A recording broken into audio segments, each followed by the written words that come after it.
Fat, Sick, and Nearly Dead was made by an Australian named Joe Cross, who decides after many years of having an immune system disease that he's going to heal himself by doing a juice fast. And the idea is our bodies can heal themselves if they have proper nutrition and proper food.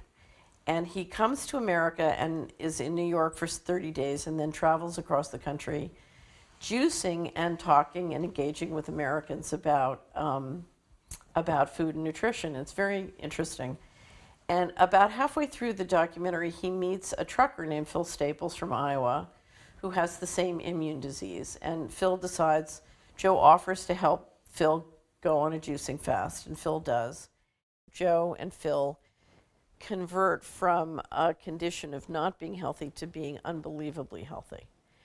And at one point in the documentary, Phil is trying to persuade his brother now, who's just had a heart attack, to start juicing.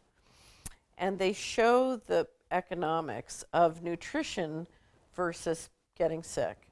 And what they do is for a day of juicing with conventional vegetables, Phil will spend $14. For a day of juicing with organic vegetables, Phil will spend $28. And his brother, to have a heart attack, will spend $55,000. And you see in that very brief interaction the fact that if we all were to eat and live healthy lifestyles, we wouldn't have these fantastic expenses. And the thing that is so interesting to me about Fat, Sick, and Nearly Dead is here you have one very clever entrepreneur, Joe Cross, walk into the middle of a country that's engaged in this huge debate about our national health care policy, make one documentary that in essence shows how 80% of Americans can solve most of their health care problems at very low cost. Because the thing that is driving healthcare expenses up is you have a highly controlled, highly governmentalized system, tremendous profits to corporations, tremendous profits to pharmaceutical companies, and the thing that's driving the costs up is the fact that nobody's healthy. Well, why is nobody healthy? We're all eating junk food, we're eating rotten food, we're not getting proper nutrition, we're not leading healthy lifestyles. And the beauty of Fat, Sick, and Nearly Dead is it, in one simple little story of two men's lives, it shows you the problem. And the problem is you can't solve something on the back end that you're not solving and addressing on the front end. So, there are remarkable solutions to our healthcare system, again, if we'll all just come clean.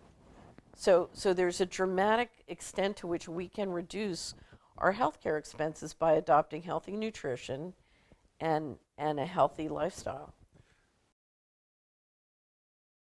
One of the nutritionists that we've had on the Solari report is a wonderful woman named Nora Gagaudis, who once said that a bad diagnosis is the single greatest cause of bankruptcy in America.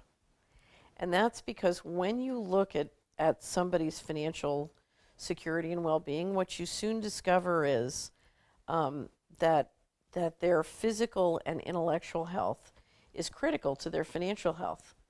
And so if somebody's sick or somebody's not well educated, the chances of them being financially successful are are much diminished. And moreover, somebody can be extremely wealthy and the absence of physical health can drain all of their financial wealth. Or it can drain their mental energy, so they're much easier to trick and to defraud. And I've seen absolutely a pattern of people getting sick and then being financially defrauded because they weren't at the top of their game to protect their assets. And so you can't, when you look at the household budget and household savings, you can't separate physical health from financial health. The two go hand in hand. And it's very important. I'm an investment advisor, so when I look at a client's finances, the first thing I start to ask is what are they eating? How are they living? What are they doing to invest in their physical and intellectual health to make sure that they have the wherewithal to enhance their financial wealth?